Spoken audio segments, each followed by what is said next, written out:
Yeah. Yeah. Cahaya. Mungkin kita turn off ini aja. Turn off ya. Karena agak apa namanya? Okay, good. Okay. Langsung aja. Yeah. No. Let's wait for it. Okay. Welcome to Studium Generale Research Trends in Qualitative Research in ELT for undergraduate thesis. I'm very happy to be with you here this afternoon, everyone. And I'm here in the seminar room with our visiting Professor Teguh Zulfikar from English Language Education Study Program, the State Islamic University Haramiri, Banda Aceh. Yeah. So he's very far away, yeah, coming to Surabaya to be with us to share his knowledge on research trends in qualitative research for undergraduate thesis. For today's session program, Studium Generale, I would like to open this Studium Generale by inviting our head of English department, Bu Pratiwi Retnaningdia PhD, to give the opening speech, and then we'll follow up by the presentation by Prof. Zulfikar. Yeah. Please, Bu Pratiwi, can you open this Studium Generale? Yes, thank you very much, Pak Munir, for the time. Everyone, just to check, am I audible? Yes, yeah. So good afternoon. Assalamualaikum warahmatullahi wabarakatuh. Yeah, so everyone, this is a very great opportunity for us to host Professor Zulfikar, a very prominent scholar in ELT.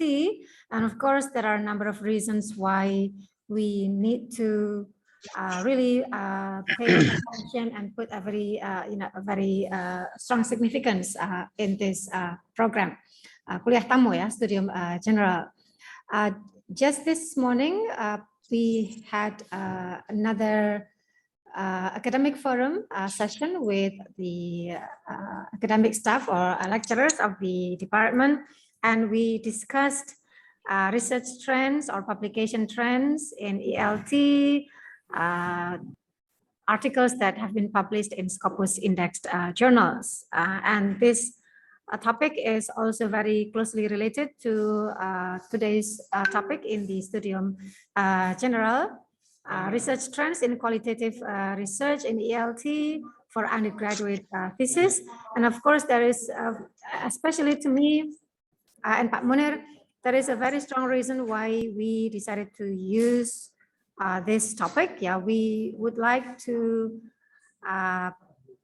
help or to assist students to broaden the horizon, enriching our research in undergraduate level, because we understand that so much has been done concerning teaching strategies, language skills. Now, I think it's about time for us to look into new things, yeah, so that it's not only about finding gaps, but also about finding novelty just from the back of our garden.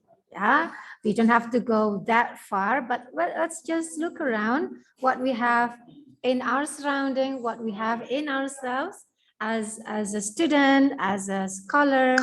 Maybe there is something that we could do to do research about ourselves. Pak Zulfikar will talk a lot about that because he himself also already had a publication about reflective learning. So everyone, I would really encourage you to give full attention to this session, and hopefully you will get a lot of insightful feedback and comments. You might want to use this opportunity to ask maybe questions for preliminary consultations, yeah, especially for those who are now preparing to write their undergraduate thesis.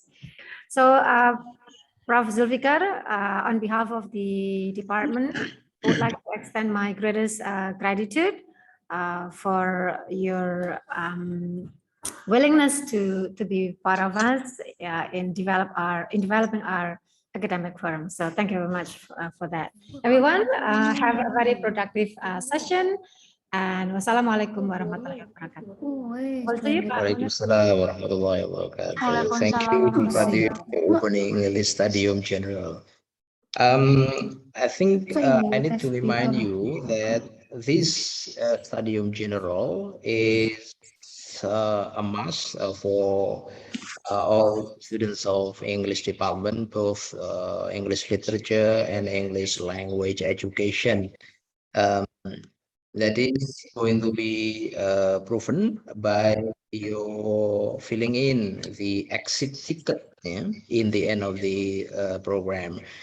Uh, if you fill in the exit ticket, you will get the certificate for attending this Studium General automatically. So you need to stay tuned and make use of this time to rectify, maybe discuss, challenge your existing proposal and also your existing thesis. Yeah, with Professor Zulfikar. So, Prof. Zul, you will, I mean, the program will be divided into two section, your presentation and question and answer session. I think you can spend 45 minutes for your presentation.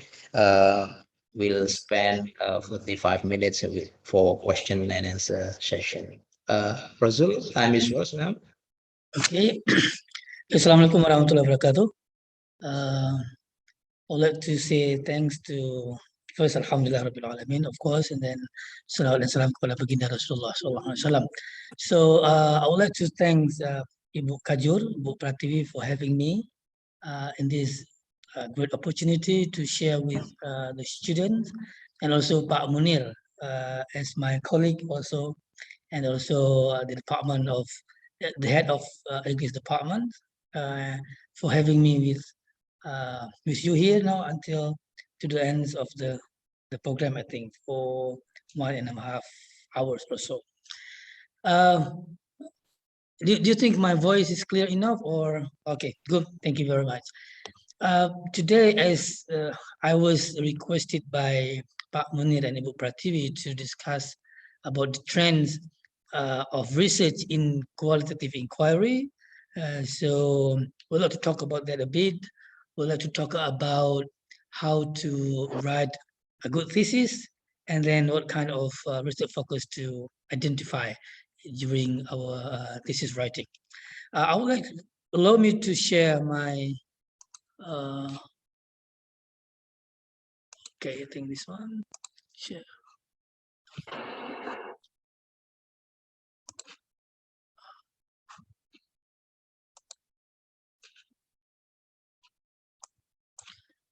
Okay, I give the title for our presentation, for our discussion today is Qualitative Inquiries, Research Trend for BA Thesis, for Bachelor of Arts or Bachelor of Education thesis. So there is a book for this actually, and I also get some information from the book. The title is Writing Thesis, writing BA for BA thesis, something like that. So here is our contents of discussions today, writing the BA thesis. Some slide about this, I mean, like 2 to 3 slides. And also I'll go to the methodologies, types of methodologies that existed in the research methodologies, and also the survey and qualitative inquiries and research trends. So I hope we can talk more in depth later on during our discussions. I only have like a 20 slide or so for our presentation. Let me getting started. Okay, so everybody, I think all the students, when they try to start writing, they always say, I don't have any ideas.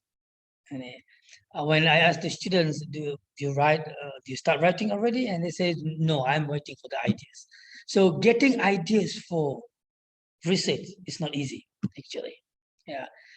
So many people getting a problem because they don't have their research problems. You know what I mean? Now, when I ask, what's your problem? You don't finish, you don't graduate. You already 5 years or 6 years in the undergraduate program, but you don't graduate. What's your problem? And some students will say, because I don't have a problem. I don't have research problem. So collecting ideas for a thesis is something that you really need to focus on. And I do believe, based on my discussion with your lecturer and also Pak Munir, that the department already offer some interrelated subject or courseworks to help the students to identify the ideas. So when you want to start your thesis, mean you have to collect the ideas for the thesis first, and then you have to pick up an advisor. And for our contract, I think pick up the advisor is not feasible, because I don't know in Unesa, although whether you can pick up your advisor or the department will assign you the advisor. But my suggestion is that if you want if you want a particular lecturer to be your advisor, say for example, if you want Pak Ahmad Munir atau Ibu Prativi to be your academic advisor, please choose ideas or the focus of your research which are related to their expertise. Say, for example, Pak Munir is expert in teaching methodology, for example, and you want him to be your academic advisor. If you don't have chance to, although if you don't have opportunity to pick or to select your own academic advisor, meaning that you have to choose the topic that's something that relates to him. So you have most likely the department will assign Pak Munir to be your thesis advisor or thesis supervisors. So I think this is one of the what we call it the strategy. If you want someone to guide you for your research, then choose something that related to the person that you are heading to, you are targeting to. And of course, writing a proposal and starting background reading on your topic. This is very important. Yeah.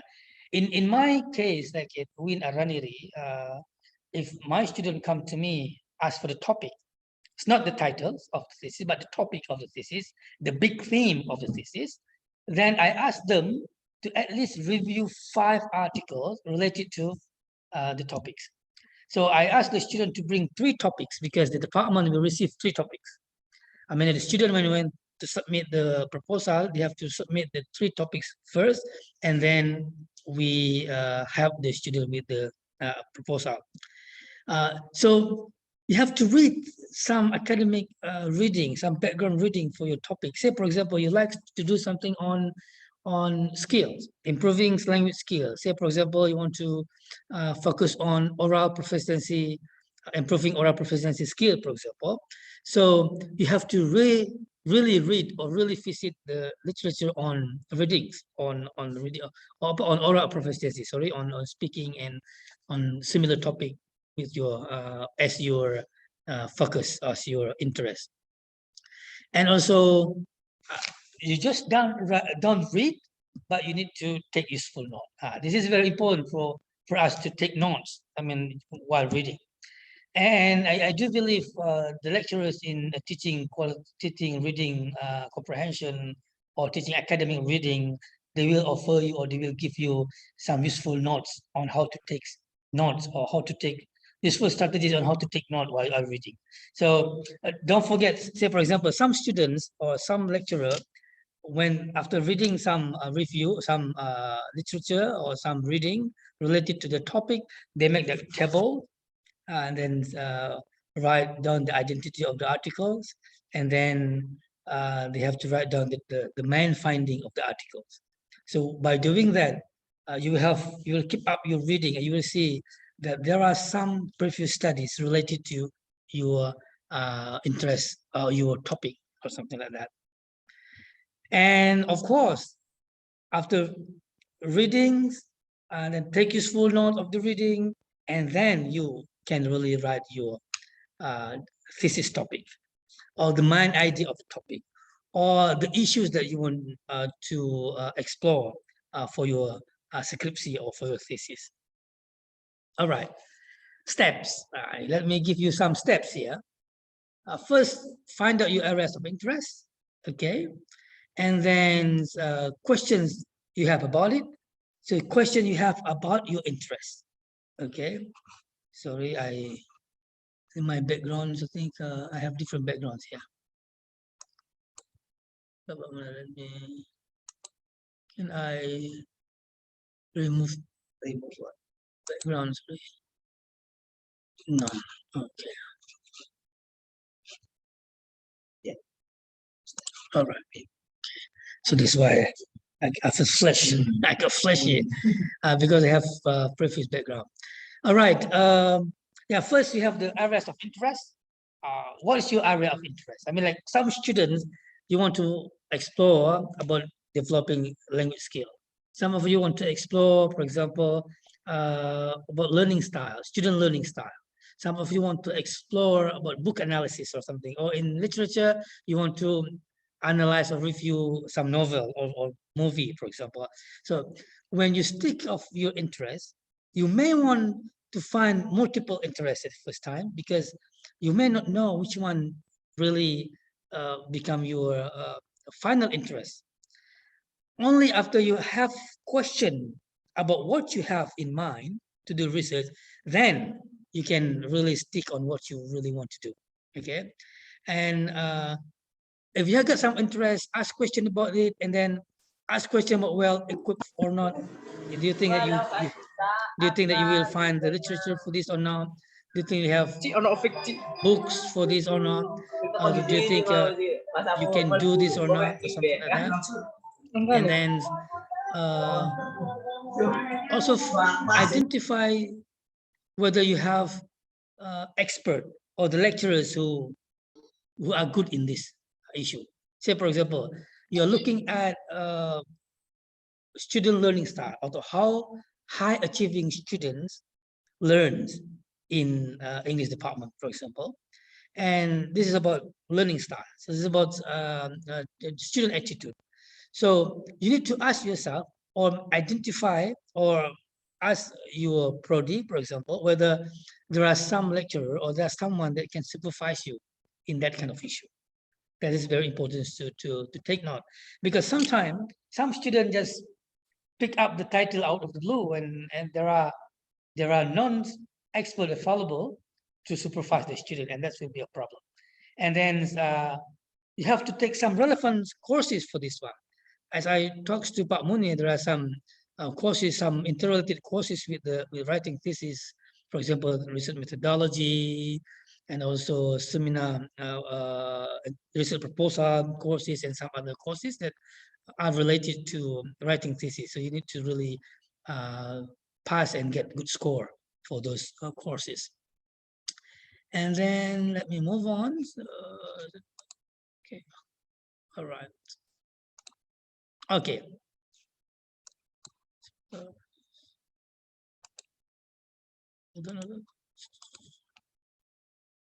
Okay. All right. Here's some to-do list for your thesis, for example. First, idea generation, or collecting ideas, and then considering prospective supervisors, and also concept or sketch, or concept and sketch writing proposal, and also starting background reading on your topic, and then taking useful notes on your readings, and turning broad ideas into a sharply or defined thesis topics. So I just make some analogy here, or some plan or timetable, which is not relevant to all people, to all the students. I mean, like you are on your own, you can make your timetable. For example, you can take the second and the first and second week for this for the first one, and then the first and second or third week for considering who will supervise you, or writing a research proposal in the third to fourth week, or reading your background or something like that. So you can, the ideas that I would like to tell, that you need to really do some planning. You have lists to do the in doing research. Say, for example, you have to have some list when you're gonna identify your research topics, and then you have to get some plan whom you're gonna contact to with that topic, and you also have to got times you have to plan what kind of reading you're gonna read, or whether you have resources for that or not. So the planning is very important, because there are some smart students, they fail to graduate on time because they don't have good time management skills. So I think time management skill is not a small thing. It's a big thing. It's a good thing that you need to really taking care of from the beginning. And here, a good thesis questions. What is a good thesis questions? It's something that genuinely interests you. I mean, like, you cannot come to a person, you say, Pak, kasih saya sebuah topik. You can't say so. You can ask your lecturer or your friend to give you a research topic. It's really need to come from yourself. Or you need to at least have some curiosity or inquiry that you want to explore, and then, but you don't know how to start with. Then it's the time for you to ask your academic advisors, or you need to ask your department chair, or you need to ask your lecturer. But never comes to your lecturer and tell them, give me a research topic, because it doesn't work. It should be really interesting, because it's torturing. Itu menyiksa. It's very torturing writing something that's not your interest. So please make sure that you like something. So I think when you take your methodology courses, you really need to identify what you actually want to explore for your final project. And also, it should concern something you want to understand better. As Ibu Prativi explained earlier, we do not want to change the world by writing a thesis for bachelor thesis, something like bachelor thesis. We just want to graduate, right? You just want to graduate. So please write something small, but academically correct. I mean, like, you need to just find on your area or in your classroom something or issues that really attract you. Then do something small, but then it gives you a certificate or a diploma. I mean, you can graduate with that, rather than taking something very big, very high class topics, but then you cannot you cannot do anything with that, right? And it should be something you can study well. There's a thing that you need to consider as well. And then good question from the basis for an interesting thesis. So good questions will direct or will shape your thesis later on. All right. So to my student, I always, sometime before asking them the topic, I ask them, what you going to explore? What do you have in your mind to ask? Or what kind of questions you have in your mind for your own thesis?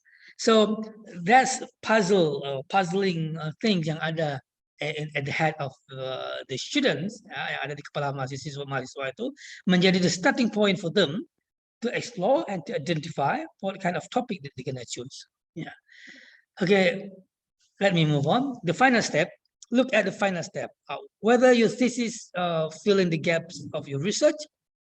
And in the final step, the thing for you to refine your introduction and also your conclusion, and then editing and polishing the whole thesis. That's always the thing that you're going to do, that you have to do.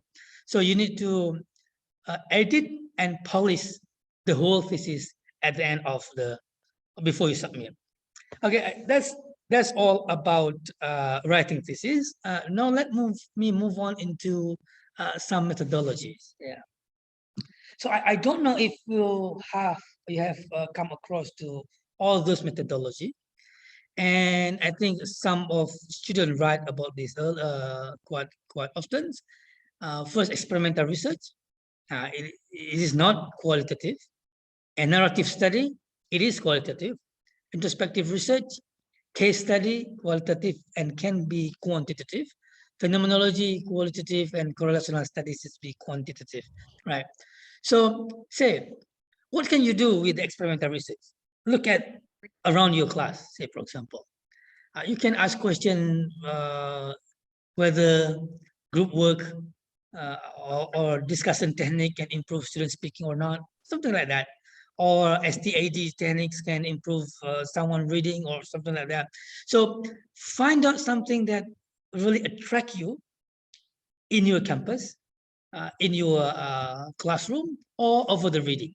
So you can read. So that's why we need to survey, observe through reading. So you can observe things while reading, through reading, or through what we call it, yeah, real conditions. So observations can be conducted through reading or through a real observation.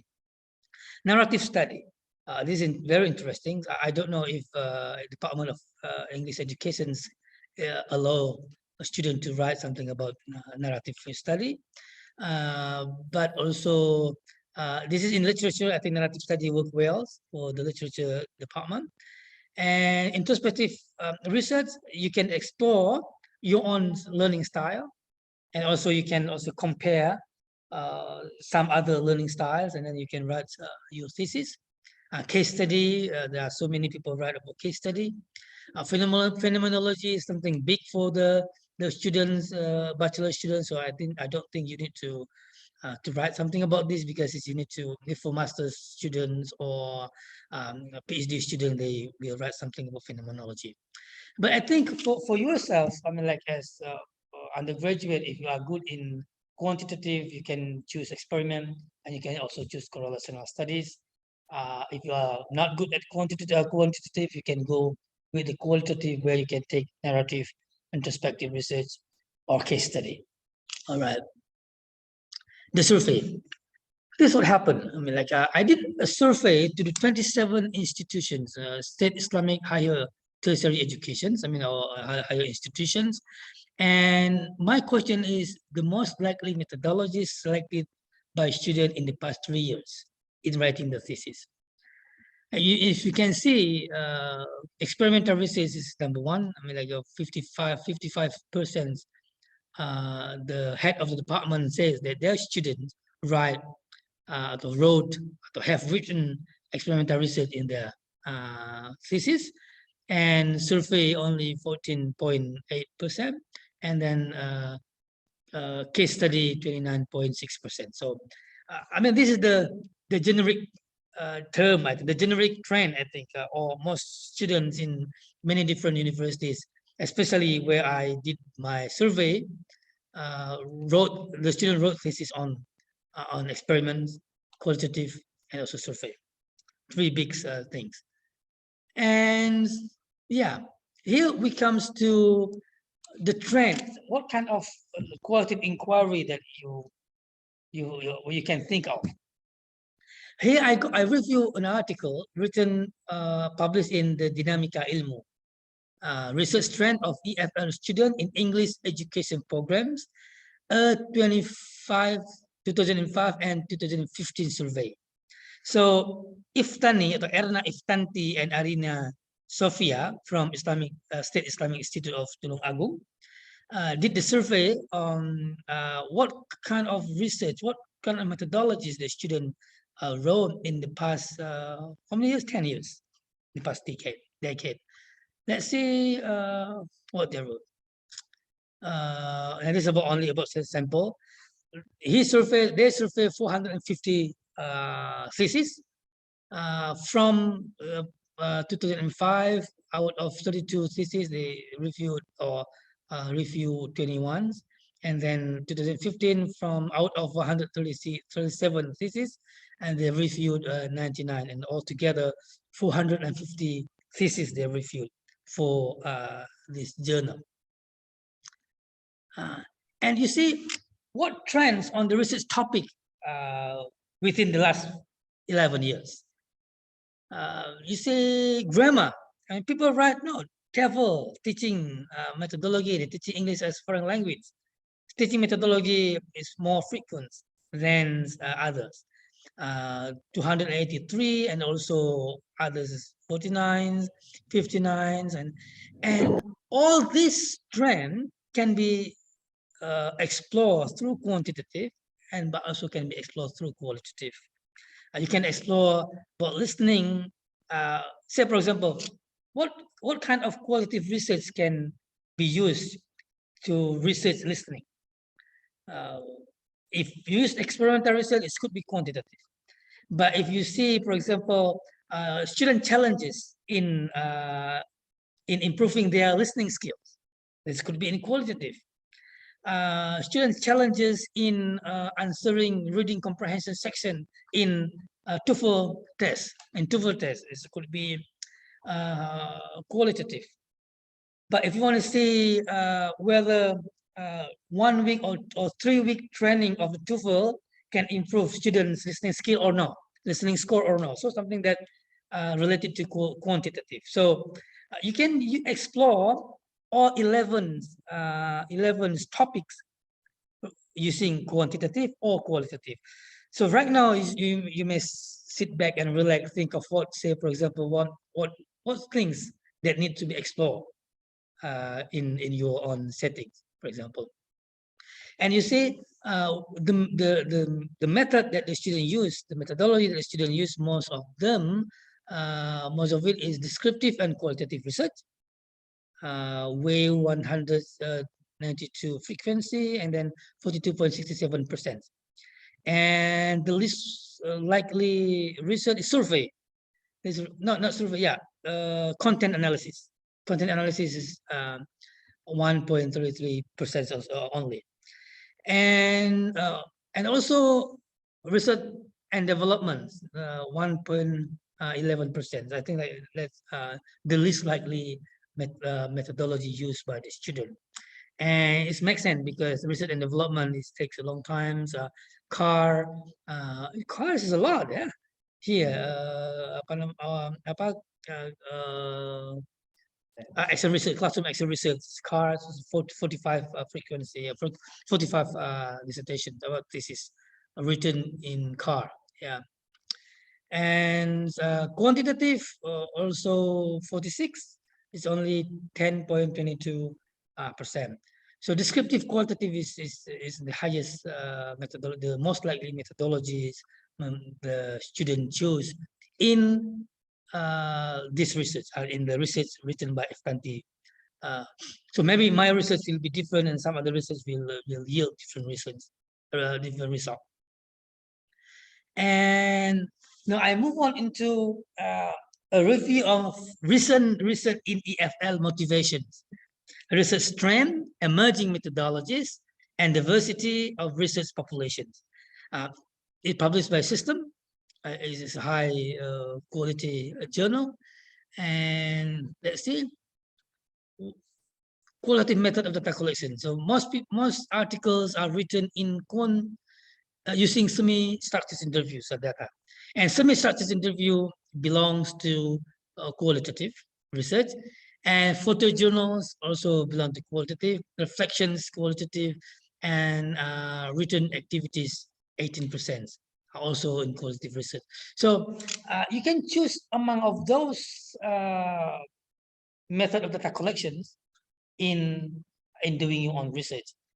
But whether you're going to choose semi-structures, photojournal, reflections, or written activities, that is very related to your own research question and also the research focus.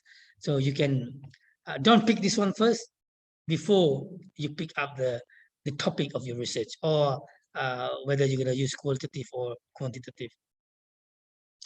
And another little review, qualitative data method of data analysis. In most research, as reviewed by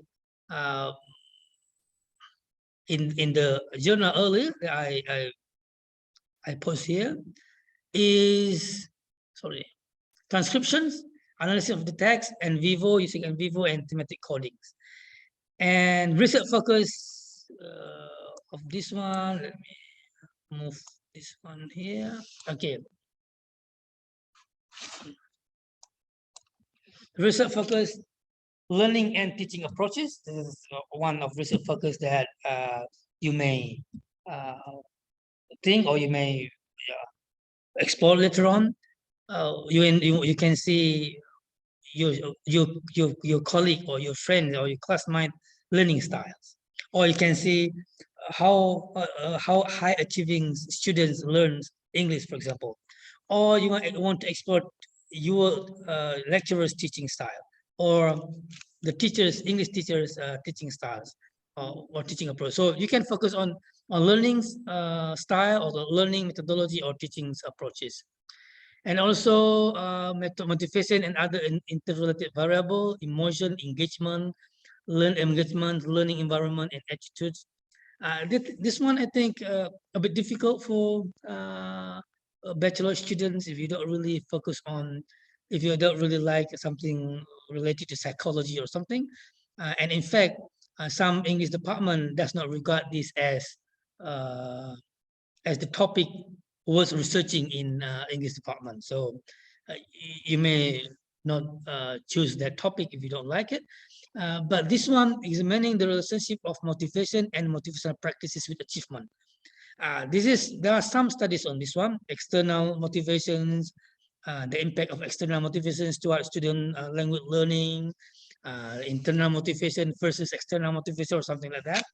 And also motivational behavior of the second language self, and EFL motivation and background variable of the student, and EFL motivation among different languages. And that's all the research focus as generated by the article that I mentioned earlier. Let me give this one. This is about the MAT thesis, but I think it is good to also highlight it here. Although you are bachelors, but I think you can choose something that master thesis, the focus of master thesis, but then reduce the what we call it, the level or the quality of your thesis to meet the standard of bachelors. The research context as found by Lu Chun Lin and Cha Ping Cheng, this one, their research in MAT SOL program in Taiwan. The students in master program wrote explore something about university or secondary schooling. So I don't know if you here in the Department of English Education at Unesa or literature, whether you want to focus on secondary schooling or university level. This is up to you, and the choice is yours actually, and you may discuss with your academic advisors or also department chair. And hold on. This one also the research focus. We got the language skills, as I mentioned earlier, teaching methods and approaches, material and curriculum, and core. So all those four focus, I think, like you may do research using qualitative or in fact quantitative. Language skills, you can you can use narrative inquiry, or you can use something like introspective research about language skill in qualitative. About teaching method and approaches, also you can explore the perception of the teachers or the students on how to manage heterogeneous students or students with different backgrounds. And material and curriculum, you can analyze the material or curriculums used in your department or at school, or you can compare between K13 curriculum 13 with KTSP, for example, or some other kind of curriculum. And also core, you can whether use the quantitative or in fact qualitative to explore the computer-assisted language learning issues in language teaching. And here is frequently investigated topics, as mentioned, as generated by the article that I showed you earlier. Core, curriculum and material, teaching method, and language skills. So language skills, 30 or so are thesis, and then followed by the 20 of teaching methods, and also 10 of or 11 of core and curriculum materials. So yeah, you may ask yourself whether you want to pick up one of those to become your research topic later on, or different titles. And this some qualitative methodology, ada ethnographic here, ada case study, ada grounded theory, ada phenomenology. So I think I would suggest you just take case study here, or as I mentioned earlier, introspective or narrative inquiry. And this one, some research topic, trend of research topic in journal articles, or which you may find or you may identify for your own thesis. Teachers' perceptions and learning engagement. That's one thing. Or students' learning engagement in the classroom. Or identity and language education. So you can also do research on that. Self-efficacy or language learning. You can, how students, the level of student self-efficacy and how it impact with their language learning, which is as quantitative a bit. Yeah.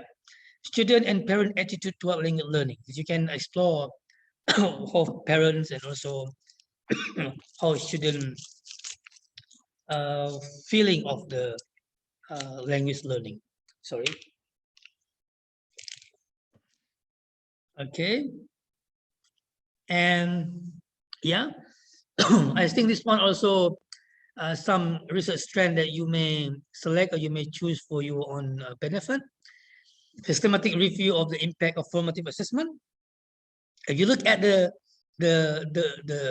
focus is maybe it's related to content analysis, where you review of the literature review about formative assessment, or you can also ask questions or explore what kind of formative assessment do teachers use while teaching English in secondary school or in primary school, something like that. And language anxiety during online learning is something like you like to explore. You can explore using a questionnaire in the quantitative mode, but you can also explore using qualitative inquiry through perception, through interview or narrative inquiry. And also perception of technology mediated language instructions. So the focus of perception can be explored through survey or can be explored through in-depth interview, which is qualitative. So you can pick out which one you like. Say, for example, if you want to survey many students, then you can, if you want to explore many student perception, then you have to use the survey, because it's very difficult for you to like interview hundreds of students. Say, for example, you want to understand the student perceptions of the Department of English Education here at Unesa, like student 400 or something. So it could be difficult for you to interview them, but it's very efficient if you can survey them, can send them a survey about how they perceive the technology which can be used in language teaching. And also teachers questioning strategies in EFL classroom. Now this is a very good topic. I mean, like I'm writing one, I'm turning one of my student thesis into articles, into journal articles on this issue. Teacher questioning strategies in EFL classroom. You can explore using mixed method where you can survey the teachers or the students, or you can interview the students. What kind of questioning strategies that meet or fit best to their own interest? How they want their teachers to ask questions, how long wait times, wait times do the teachers give when the teacher asks the question to them, to the student. So it's something like inside the classroom. I mean, like you can explore something, what's going on inside of your classroom, and you can turn that into your thesis, which is very efficient in terms of finding research problem outside of the classroom, you see. So this is something that you want to explore as well. I think this is the end of my presentations. I think I thought I have more, but then it's finished. Thank you. And let me, okay, let me stop sharing.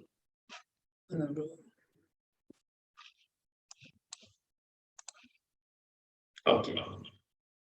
I'll return to you, Pak Munir. Yep. Thank you, Prof. Zul, for sharing the insights of the research trends on qualitative research. So, for your information, Prof. Zul is also the head of English language education study program. So he knows, your problem. Yeah, that's why he has a project to develop, write handbook on research in ELT for undergraduate English language teacher education program. Now, please share with us your experiences, your maybe concerns when you develop your research topic, thesis proposal. Prof. Zul, I need to tell you that students of semester 4, yeah, one of them is over there, Fatihul Ihsan, yeah,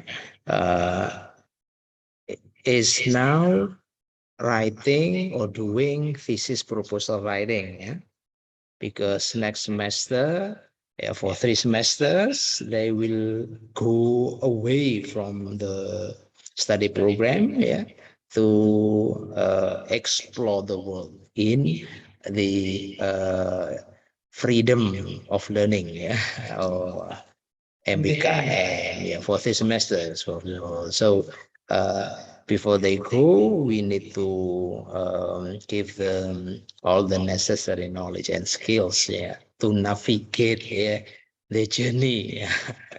So please tell us your research journey. It can be experiences, also problems, yeah. Please, Vic, can you help us later to spotlight the participants who want to ask questions? Please raise your hand. If you can't say it, please write in the chat box over there. Yes. Maybe Vic can start with the questions. Maybe Vic. Yes, Vic. Yes, sir.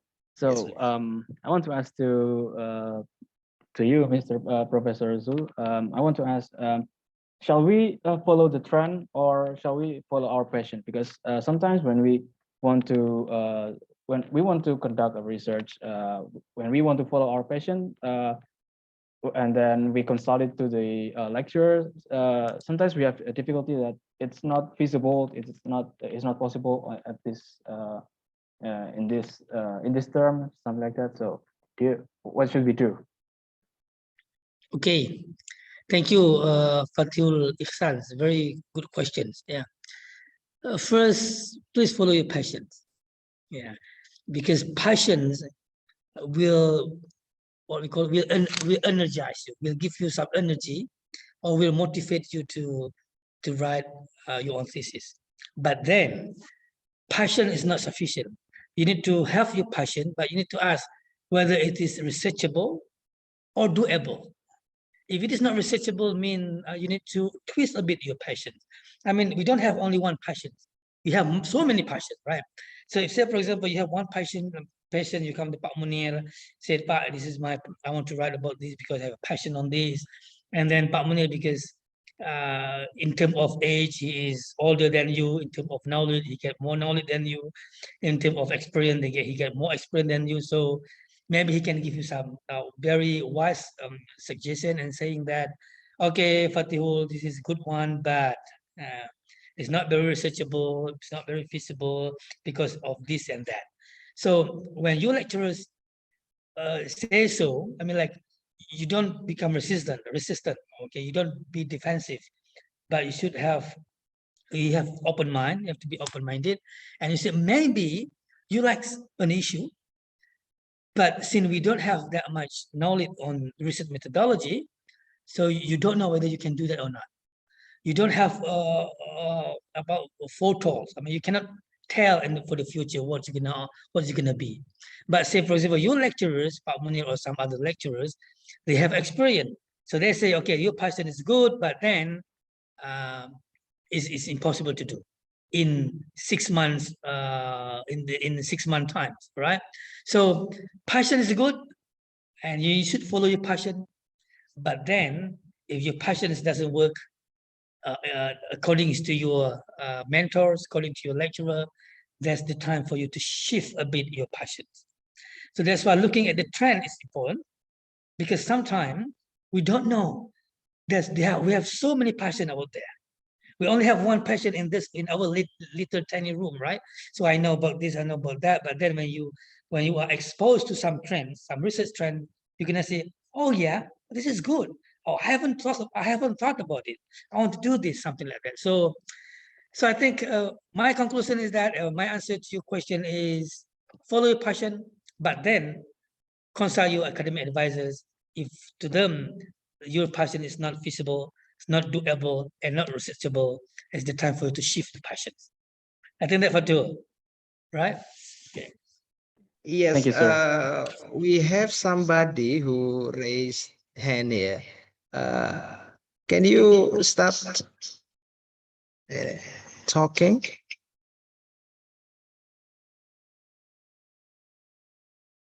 Who raised hand just now?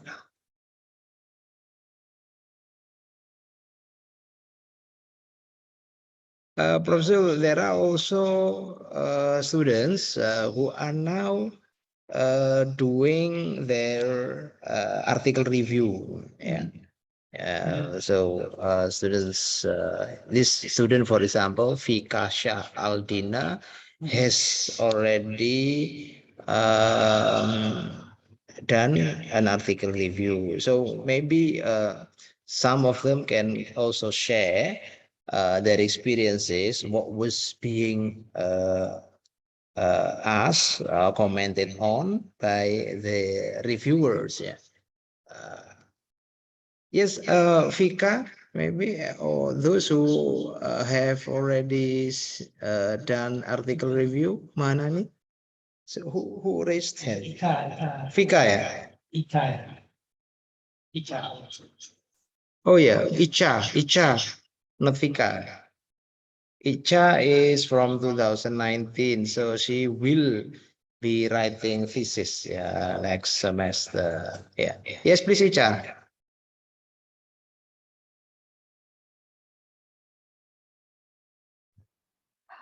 Okay, before that, thank you for the opportunity for her giving me uh, a chance to asking.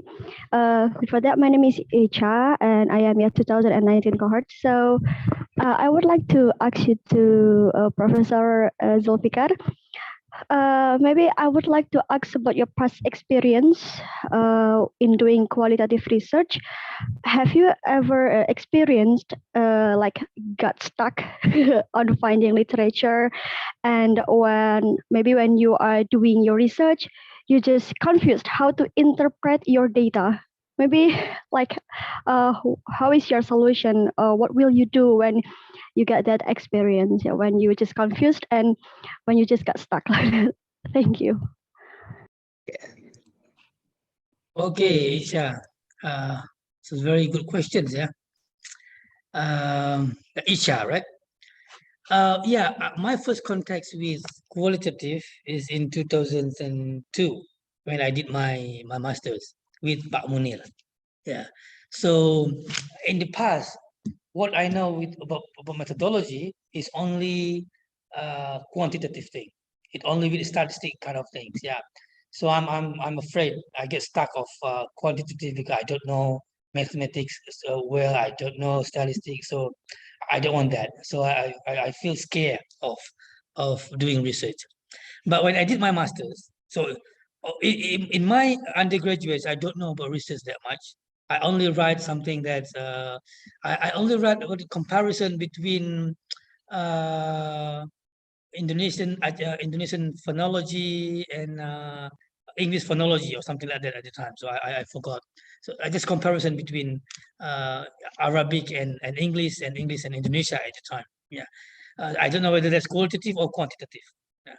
But then when I did my masters, I I get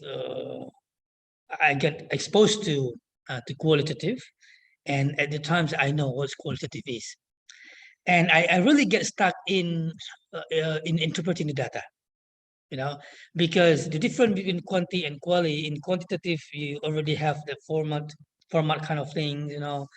Right now it's very easy if you can do some survey, online survey using Google form, for example. You can already share the Google form, and then you can just the Google itself will generate the finding, which is very good with the kind of what we call the charts and something like that, right? So easy for us right now to do the quantitative because there are some format. But the qualitative thing is we don't have any fixed format because we are not free, but as if we are free to explore and to discuss our finding. And the challenge is to make our findings readable. This is the biggest thing. I mean, like, we cannot write, I mean, in chronological order, we cannot write coherently or in cohesions, and we cannot make some grouping or some coding or codifications of the data because there are no such thing as a fixed way of displaying the data in qualitative. So I think your lecturers already mentioned that in qualitative, we only have some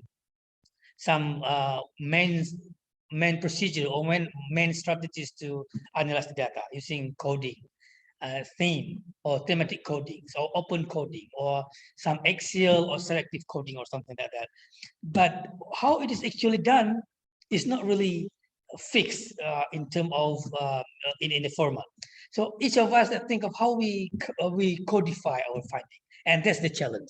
That's a very much challenge. So the solution is that you may look at the journal article which is written in qualitative, or you may read the thesis written in qualitative. You can find out your senior, or you can find out some other colleague or from other department, other universities, for example, or from your university, how they analyze the data.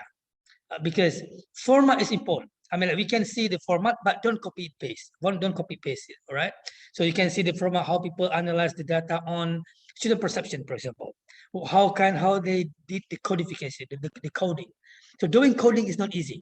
I mean, like, when you interview someone, you have so many data, you transcribe your interview, 2 or 3 pages or 5 pages, then how are you gonna do the coding? How are you gonna classify the theme? That's very difficult. So it need practices. You know, right now there are some NFIFO kind of thing, the software, but sometimes it's not very handy to use the software for us like a bachelor student. I mean, we really need to do something manually, how to codify, how to make the coding to our finding. So I think, of course, I get stuck at the time, but it is not how long, how many times you fall down, but people say it's a matter of how many times you get up after you fall down, right? You may get stuck, but then you have to find out the strategies to get away from your stuck and then finish your thesis. I think that, Icha, sorry if I don't answer your questions quite well. Yeah. Thank you, Prof. Zul. There is a question in the chat room over there, chat box, from Nirmala. Nirmala is 2020 classmates of Fatih Kulisan. Good afternoon, Prof. Zul. My name is Nirmala. I would like to ask how should we select the trend, that we will write when we have no passion. So no passion, what trend to follow? Yeah, Prof. Zul? Yeah. Good. Thank you, Nirmala Devi. Yeah. You clarify your question. Your question earlier. I mean, passion on that trend. But not doesn't have the passion on it, but passion on that trend. She doesn't have the passion on that trend. Yeah. Yeah. So I give you the analogy. You don't know someone, you don't like someone because you don't know that person. That's one thing. Yeah. You don't like the taste of particular cookies, for example, because you never try it. Okay. You don't like to go to some places because you don't have never been there. So, and this is similar to this one. You won't be able to have passion on anything if you don't really explore it. If you see the trends, what is kind of thing, language and identity, about what we call technology and autonomous learning, or so on and so forth, and you don't have any trend on that because you only look at the surface. You have to go deep down. You have to explore. Maybe while reading, you like something. Before, I don't like identity kind of thing, study. But then when I come across to learning about identity, teacher's identity, Muslim identity, and every kind of thing related to identity, only after I read some articles on the identity. I think, oh, wow, it's a good thing to do. It's a good thing to explore. So I think my suggestion is that when you get stuck with the passion on the trend, and you neither get stuck nor having your own passions, so try to read some articles, try to read some journal article or some other thesis, then it become the trend. It become the passion, because you already know it. You already explore. You try to improve something, and then you add your curiosity on that one. You want to explore. You have some inquiry on the topic. So to answer your question is that if you don't have no patience on that particular trend, please try to read more, go deep down about the trend. And I do believe when you know better, you will love more, right? So if you know someone, maka kata orang apa? Tak kenal maka tak sayang. So you need to kenal first, baru sayang. So you have to really know a kind of trend and topic, then you will fall in love in the topics. I think that's the answer.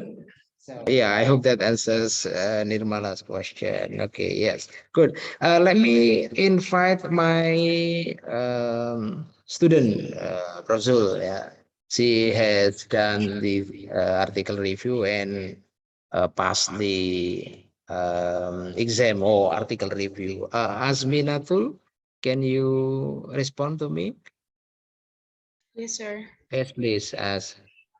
Share with us how you underwent the review, so that whether the aspects of thesis writing as well as the topics that Prof. Zul has presented are related, in line with what was actually happening in the review or during the review. Yes, sir. So for the first, hello, Prof. Zulfikar. I'm Untitled Chapter, and yes, Alhamdulillah, in this semester I finished my article review, and for my research title is about the use of TED Talks videos for learning public speaking by English department students, and the methods that I implement in my research is mixed method, which is the combination between quantitative and also qualitative. So for the qualitative here, I investigate about the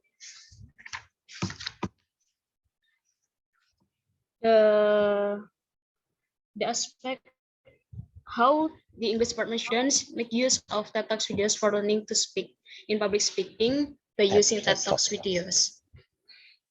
So in collecting the data, deal with my research question, I did interview with 17 participants of English department students, which is consists of English education and also English literature, since they are conducted to program public speaking class, sir. So, And yeah. all of your explanations are related to my research, sir. So, how does that how does your review, how did it go, as me, whether major revision or minor revision or what?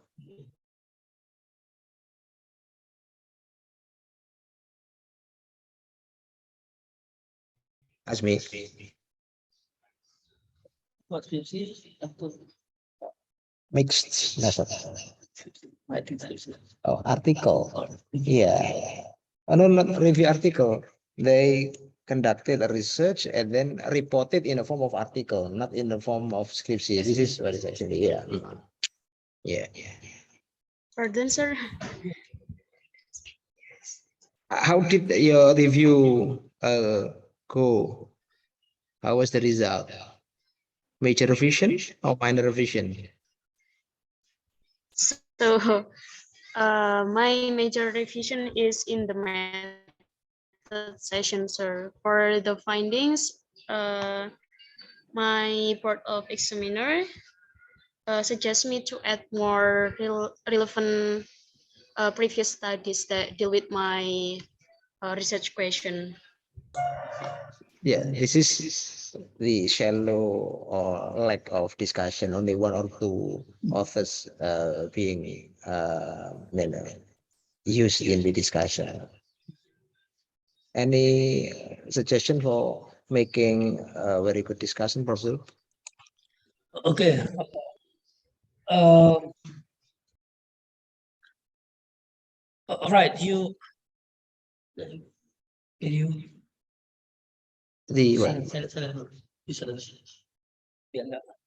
Okay. Good. Thank you for sharing your articles.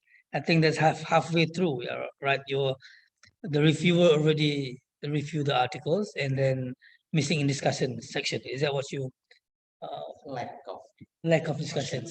That is always our problems. What's the name again? Asmin. Yeah, this is our problem, Asmin. Yeah, because sometimes we write discussion almost similar as we write conclusion, which is actually not right. So if you have good literature review that's related to your research question, mean that's very easy for us to write a discussion. So when you discuss things, you need to go beyond beyond describing what you find, but you need to what we call it. You need to say something about, say, for example, this finding. You need to compare and contrast your finding and some other finding, some other research finding. And the question of so what is something that's very important to discuss. Not only just giving this is my finding, but the so what thing is a kind of discussion. One way to write a good discussion section is only by reading some article which has good discussion section, because not all articles, some articles they combine between discussions and finding, but some finding and discussion sections stays itself. So I think go find some articles and then look at how they arrange the sentence, how they discuss things, because as people say, the more you read, the better you write, right? So it's very difficult for, I mean, like for us to say, okay, discussion section should be like this, should be like that. This is only a matter of theory. But there is, we are all visionary. Kita semua visual learners. So we only can learn better while we are looking at it. So I think my suggestion is that you really need to read so many articles if you want to revise your discussion section. Read articles which has a very good discussion section. And I think you need to explore and go to the Sinta 1 or Sinta 2 article, journal articles, and also it could be Scopus or something if you can get access to it. So I think my suggestion is that look at how people write it, and then you can at least brings to, you don't copy it, paste, or don't copy paste it, but then you can say, okay, this is the format, this is the way people write the discussion section. I think that's the only brief suggestions. Yeah. Prof. There is what is it? Missing jadi lapse of time, for the 2019 cohorts. Yeah, because they are now in MBKM.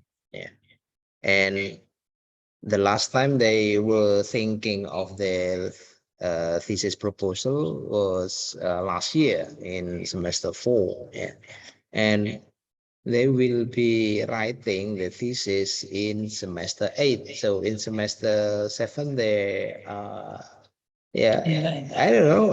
This is why I asked Sania, what was going on between the thesis proposal last year and the future in the thesis writing.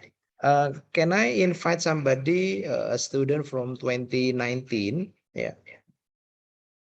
2019. Kareninda, can you respond to me, Kareninda?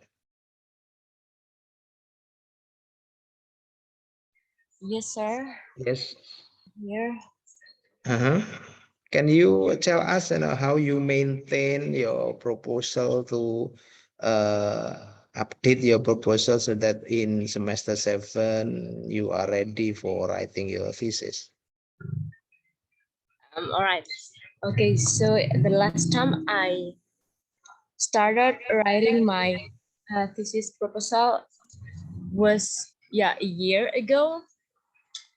Okay, let me try to open my file first because I haven't been working on my writing again, but it was the topic I chose was about investigating students' critical thinking. But actually, I was kind of stuck on my topic and I struggled to find some references for my topic. Well, I'm rethinking about my topic again for the next semester because I will be presenting my proposal on seminar on my research proposal. So maybe I will try to read some articles again, research articles, and then try to find new references or even new topic because I'm not really sure about the topic I chose last year when I was on my 4th semester. Okay, let me open my file first.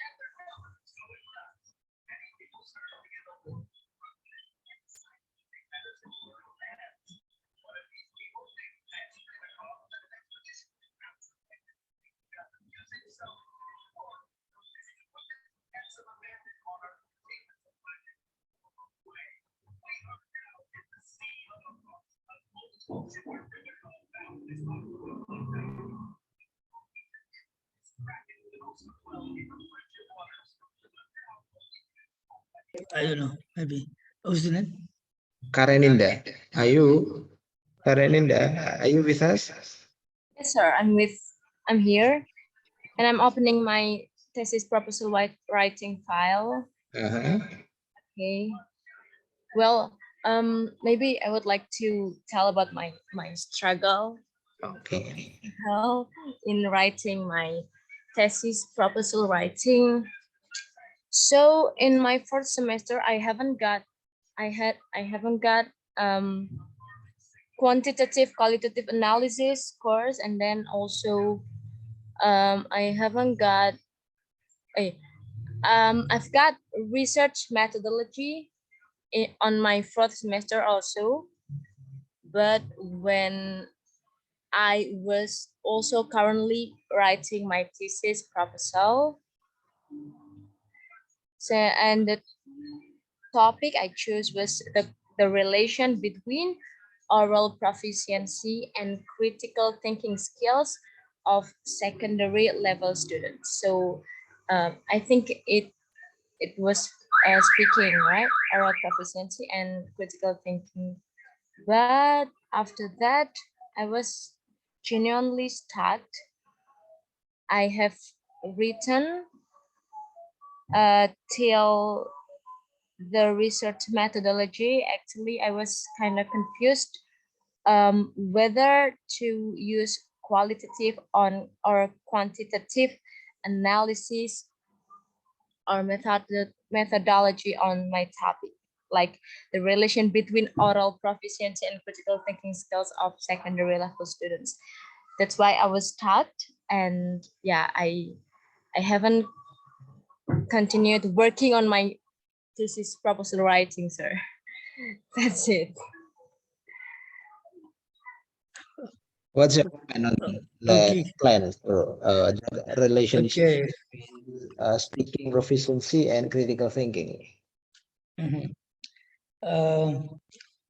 I think thank you for sharing your experience.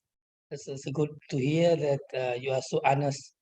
That saying you have stopped writing at the moment because you get stuck on some issues. That is very honest of you, talking in front of your kaprodi.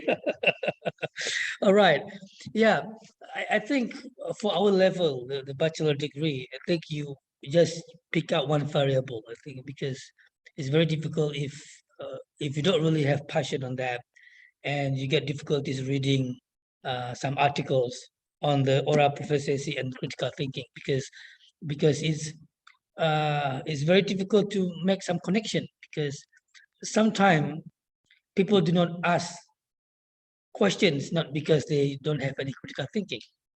Sometimes people they are very critical, have higher critical thinking, but they are not very talkative. This is some issues. So I think it's a good things to do, but I think not in a bachelor program. You can go to master program. You can just choose one thing like oral proficiency or critical thinking level of the students. You can say, for example, find a survey that has been earlier pre-designed by expert on how to evaluate people's critical thinking. I think if you got that questionnaire, you can get the survey have been pre-developed survey or pre-designed survey by expert. You can just borrow it because you can just write this. My questionnaire is adapted from blah blah and blah. This is pretty legal in academic, right? So you can survey the students using that questionnaire and ask them to answer the questionnaire, and then you count, and then you can interpret the level of critical thinking of the student based on the questionnaire have been designed by other expert. Because for us, like students, I mean, to design a very valid and high quality survey on those kind of a very high issues, I think we still don't have that capability to do it. I mean, like if because it's related to psychology or something like that, we can, as in our bachelor level, we can like just develop short questionnaire, yeah, like a 20, 50 or 100 question or something that is too big for us already. And there are some pre-designed questionnaires that already developed by other peoples to measure people critical thinking, to measure psychological problem of some person.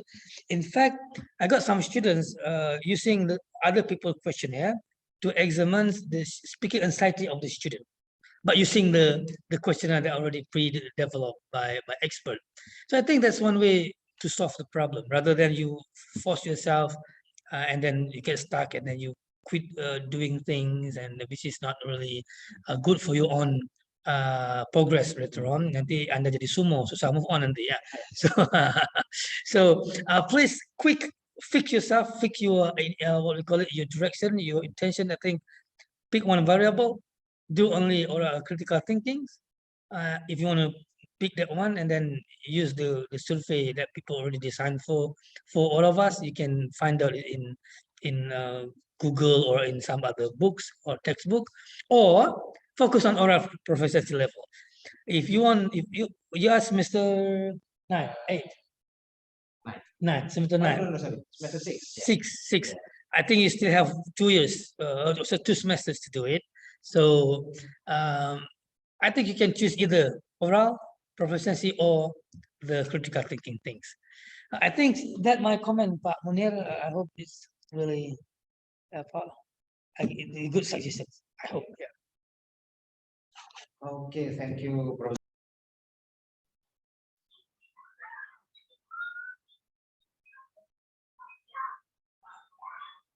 All right, thank you so much, Prof. Zulfikar. I believe that's very useful, helpful for me because yeah, I struggled so hard actually in selecting the methodology, and now your explanation was kind of insightful for me. Thank you. Thanks a lot. Also, Pak Munir, I think you are still muted. Thank you, Karaninda. I hope that Prof. Zul solution is, good for you. Yeah. So let me highlight what Prof. Zul has stated, has also suggested for you all for your undergraduate level, BA or BEd, Bachelor of Arts or Bachelor of Education thesis. Yeah. It is, I think, one variable can be, research or studied, yeah, using um, an instrument or maybe questionnaire or other instruments which have been empirically used by experts, yeah, so that you do not need to develop by yourselves. In this way, you can collect data using that instrument and analyze your data, yeah. So this means one variable, yeah. For bachelor, I think this is enough, Prof. Zul. Yeah. What we need in the bachelor degree is, yeah, ability to be a research assistant, actually based on KKNI level 6. Yeah, not to do research independently. Yeah. So I think this is a very good solution for those who are still getting difficulties in writing the thesis proposal or writing or improving their existing research proposal to be continued to thesis writing. Yeah, I have already shared with you the exit ticket. Yeah, I hope that the exit ticket is working. Please tell me if that is not working. I will not close the Zoom just to make sure that everyone can access the exit ticket. Remember, you can put everything that you want to share also in the exit ticket. There is a question on what lessons you learn, yeah, from the Studium Generale. So please give a big applause to Prof. Zulfikar. Yeah, Prof. Zulfikar, we thank you very much for your time and sharing with us your experiences. Yeah. And we hope that your result of your research, yeah, you promise us to develop a handbook for research in English language teaching for undergraduate students can be realized in the immediate time, so that all of us in Indonesia, yeah, and us here in Unesa can read and make use of your book as a guide in writing our thesis. Yeah. Once again, thank you, Professor. I think this is the end of our program Studium Generale. Yeah. We wish you all the very best later research outcome and also research progress, Professor. And we hope you are staying healthy, yeah, in your return to Banda Aceh very soon. Okay, thank you, everyone. As a head of language, English language education study program, I thank you for joining us. Remember, I'll check your attendance list in the exit ticket, yeah, to make sure that you attend this session attentively. Okay, thank you. Saya akhiri. Wassalamualaikum warahmatullahi wabarakatuh. Waalaikumsalam warahmatullahi Waalaikumsalam wabarakatuh. Thank you, Warahmatullahi sir. wabarakatuh. Thanks, sir. Can we have ini screenshot screenshot for yeah photo session please. Please don't of your camera. Can you turn on your camera, please? Okay. Vic, can you help us, Vic? Yes, sir. Okay. This is the first slide. Okay, for those who haven't Second turned- slide. Oh. Third slide. Fourth. And last, the fifth. Please share with us the result. Yeah. Thank you, everyone. I'll see you very soon in another academic forum. Wassalamualaikum warahmatullahi wabarakatuh.